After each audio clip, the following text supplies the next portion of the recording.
بسا اوقات بہت سی محنتوں کا نتیجہ انسان دیکھتا ہے کہ ضائع چلا گیا.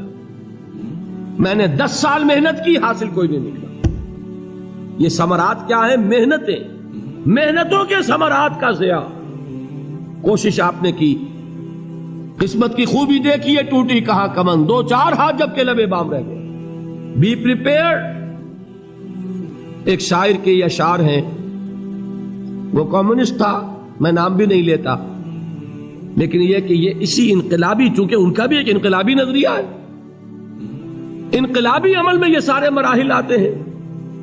کوئی سیٹ بیک آیا، فرض کیجئے کوئی ناکامی ہو گئی، تو اپنے ساتھیوں کو دل بندھانے کے لیے یہ فصل امیدوں کی ہمدم اس بار بھی غارت جائے گی، سب محنت صبحوں شاموں کی اب کے بھی اکارت جائے گی.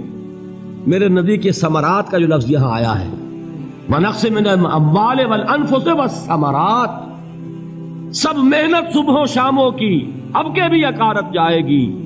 دھرتی کے کونوں کھدروں میں پھر اپنے لہو کی کھاد بھرو، پھر مٹی سینچو اشکوں سے، پھر اگلی رت کی فکر کرو، پھر اگلی رت کی فکر کرو، جب پھر ایک بار اجڑنا ہے.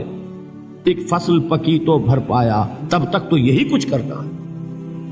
ایک مقصد ہے سامنے، انقلاب برپا کرنا ہے. ایک کوشش ناکام ہو جائے کوئی پرواہ نہیں، نیکسٹ. پھر تیار رہو ناکامی کے لیے. ایسا نہ ہو جو انگریزی میں کہتے ہیں hope for the best but be prepared for the worst. ایسا نہ ہو کہ دوسری مرتبہ ناکام ہو کے بددل ہو جاؤ، تمہاری ہمتیں جواب دے جائیں. نہیں، پہلے سے تیار رہو کہ دوسری مرتبہ بھی ناکامی آئے تو آئے، لیکن جب تک کہ کامیابی حاصل نہیں ہوتی ہمیں یہ کام کیے چلے جائیں. دیکھیے سیرت میں آیا کہ نہیں یہ واقعہ. بدر میں مسلمانوں کو فتح ہوئی تو احد میں زک پہنچی کہ نہیں؟ 70 صحابہ شہید ہوئے کہ نہیں؟ اگر ان کی ہمتیں جواب دے جاتی تو گاڑی کیسے چلتی آگے؟ تو فرمایا وَلَنَبْلُوَنَّكُمْ بِشَيْءٍ مِّنَ الْخَوْفِ وَالْجُوعِ وَنَقْصٍ مِّنَ الْأَمْوَالِ وَالْأَنفُسِ وَالثَّمَرَاتِ. ہم تمہیں لازم آزمائیں گے، خوف کی کیفیت سے، فقر و فاقے کی کیفیت سے، بھوک سے، جان کے نقصان سے، مال کے نقصان سے، محنتوں کے حاصل کے ضائع ہو جانے سے.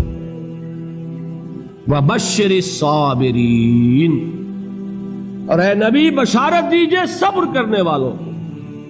الَّذِينَ إِذَا أَصَابَتْهُمْ مُصِيبَةٌ، وہ کہ جب ان پر کوئی تکلیف آئے، کوئی مصیبت آئے، کوئی آزمائش آئے، قالوا انا للہ وانا الیہ راجعون، وہ یہ کہیں کہ ہم اللہ ہی کے ہیں، اللہ ہی کی طرف لوٹ جانا ہے.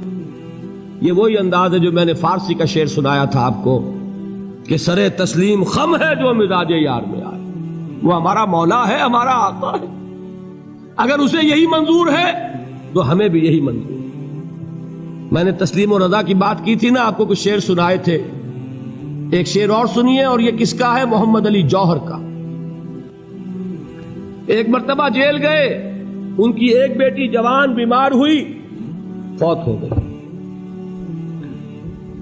باہر چھوڑا انگریز نے، جاؤ بھائی دفن کر دو بیٹی کو. دوسری مرتبہ جیل گئے، دوسری جوان بیٹی اسی مرض میں مبتلا ہوئی.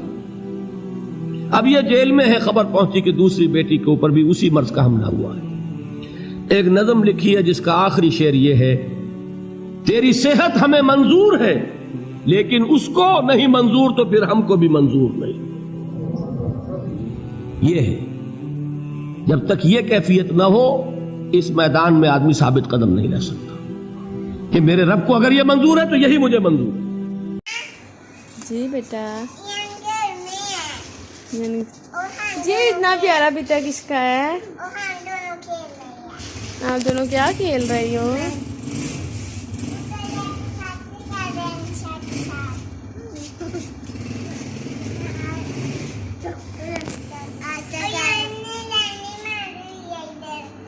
یان بڑا خراب ہو گیا.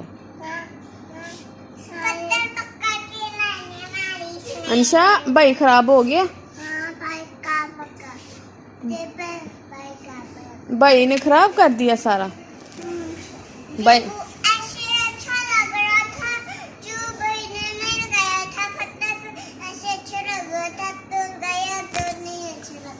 اوہو